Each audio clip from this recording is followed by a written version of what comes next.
কালীঘাট মেট্রোর পাশে অবস্থিত এই বাচ্চান্স ধাবাটা সাউথ কলকাতার মানুষদের কাছে একটা ইমোশনাল জায়গা। প্রথমেই গিয়ে ট্রাই করলাম চিকেন টিক্কা কাবাব। এই চিকেন টিক্কা কাবাবটা ছিল বেশ জুসি, বেশ ফ্লেভারফুল এবং স্বাদ অনুযায়ী বেশ এনহ্যান্স। জাস্ট খুব দারুণ লাগলো আমার। তারপর অর্ডার করলাম অরেঞ্জ মোহিটো, যেই অরেঞ্জ মোহিটোর স্বাদটাও বেশ একটা অন্যরকম ফ্লেভার আমাকে দিল। এরপর মেন কোর্সের পালা, চলে এলো ডাবল এগ তড়কা, তার সাথে মাটন কষা, আর তার সাথে কম্বো হচ্ছে বাটার নান। এই বাটার নান দিয়ে প্রথমে যখন মাটনটাকে বাটি থেকে তুললাম, প্রত্যেকটা পিস ছিল কনসিস্টেন্ট, বেশ বড় সাইজে, এবং মাটনটা ছিল বেশ সফট। এবং যখন আমরা বাটার নান দিয়ে গ্রেভিটাকেও ট্রাই করলাম, সেটাও আমাদের মন কাড়লো।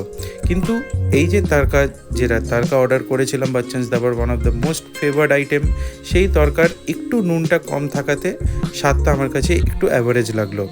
তারপর ডেজার্টের পালা, মালাই কুলফি। হা হা হা, এই কুলফিটা জাস্ট দারুণ লাগলো এবং পুরো মুডটাকে আমাদের আরও এনহ্যান্স করে দিল।